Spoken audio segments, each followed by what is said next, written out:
Roxy, the Rhodesian Ridgeback. Okay, look at this energy, look at this excitement, look at this adrenaline, woo, going through her. Okay. Now, what we don't want to do is fall into the trap of, if you've got a breed of dog that is naturally or genetically big, like she is, she's still a baby. She's not even thought about growing up yet. Then what we do is our eyes fool us sometimes, and we see a big, strong, powerful dog that's bounding around. And, you know, we need to curb that energy purely and simply because the dog's size, and it's not that dog's fault, can be detrimental in the future. It will knock people over, it will bound into things, it will potentially realise and learn he can use his size and strength to control a situation and an environment. Roxy, come on. So the first thing I need to do is have her calm around me, okay? And I think somebody did mention it. Oh, she looks unhappy because her heckles are up. She's a Rhodesian Ridgeback. Google it. So Roxy is theoretically on day one, week one. Roxy, come on then, buddy. But yes, I'm going to reward her. Not necessarily for sitting, not necessarily for coming back. However, we are growing at and we are manifesting those key skills. All I want is calm. At the moment, when you're near me or around me, I just want you to be calm, okay? Because I am well aware, and the majority of dog training, if you're doing it for a skill or a discipline or whatever lane you want to take your dog down to, the majority of dog training is thinking at least a year ahead. For example, gun dog training, I'm thinking what I want my dog to be, or I want my dog to do, or I want whatever it wants to be in 12 months time. I'm not thinking of today. I'm putting steps in and training lessons and exposing a young dog and teaching a young dog in the thought process of how I want it to be next year. Similar type thing with her. She is not going to get any smaller, but this is what we need to teach her to do, okay? Now, again, coupled with an effective crate training program, we can manage her energy levels throughout the day, okay? Very, very quickly, I've spoken about it before, 2 reasons why we use a crate. One is to manage energy levels throughout the day and the night. So every time her pulse is raised, she goes into that crate for 20 minutes to have a kip, have a sleep and decompress and then chill out. Okay. The next reason why we use a crate or have a dog that's effectively crate trained is to manage behavior. Every single time that the dog does something that anybody in that family doesn't want, they go, right, into your bed for a timeout. Go on to the naughty step to think about your behavior, because in that sense we're using exclusion from a social setting or an exclusion from a family environment to teach the dog, we do not want you to do that behavior. Roxy, good. So you can see this energy. She is a live wire. Look, oh, oh, oh.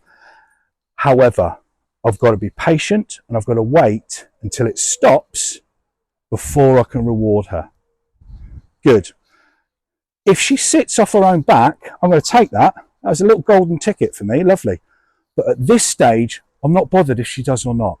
I just want her, when she's around us, okay, to be calm and relaxed and less boisterous, all right? Now, as you see, patience is key here. Roxy, come on, mate, all right? Good. And that is why I'm not rewarding the recall yet. Called her name, she came back to me. Brilliant, lovely, excellent. But when she was off, when she was coming back to me, she wasn't calm, she wasn't relaxed, she wasn't on our page, off. Remember her, might have remembered her previously before, teaching her an off command because she was up at the counters. Different lesson. But yes, you've come back to me, which is great, but you're still over energized, you're still excited, you're still wired. Roxy, come. So I'm going to wait for calm. I'm going to be patient and just prolong this calmness. So we're teaching her, all I've got to do is not be like a rocket. If I'm calm and relaxed, you see that now. Look, let's see the difference in the behavior here. Roxy, good. Building up the time that she's looking at us, engaged with us and focused with her. Okay, Now, another things to help this process, Roxy, I'm not shouting at her. My voice is theoretically just gone down a volume notch, couple of notches. Because what I don't want, I'm moving very slowly, I'm standing still. All right, this is all about showing her or teaching her, if you're calm, I'm calm, we're all calm. Calm is better than woo, way. See the difference? Look at that, just with my voice. Yeah, just with the tone of my voice. So if I'm communicating with her in a calm way, and don't get me wrong, I'm not talking to her because I don't want to dilute the power of my voice, but I'm talking quieter. And if she sits, that's great. But look again, I'll show you again. Look again. Look at that, Roxy! Look at you! Yay, look! Yes, yes! Look at what happens if you do talk like that. Okay? So, how we interact with dogs that are really, really high energy, how we interact with dogs that are going to be massive, big, strong, and potentially controlling a situation physically, we have to have calm around us before we can even start putting a lesson into this little dog. Not so little dog, but you know what I mean. Okay? Good.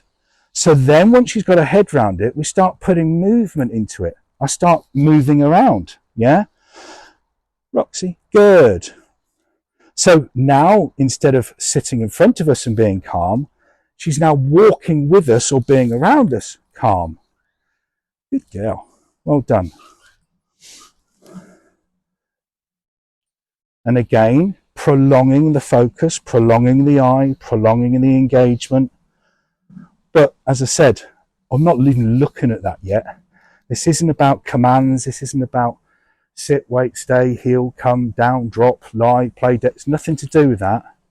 This is about her being in a better, more subdued, more calmer mindset than not. Good girl. Good girl. Good girl. I'm not even telling her to come to me. If she wants to come to me, that's great. I'll take it.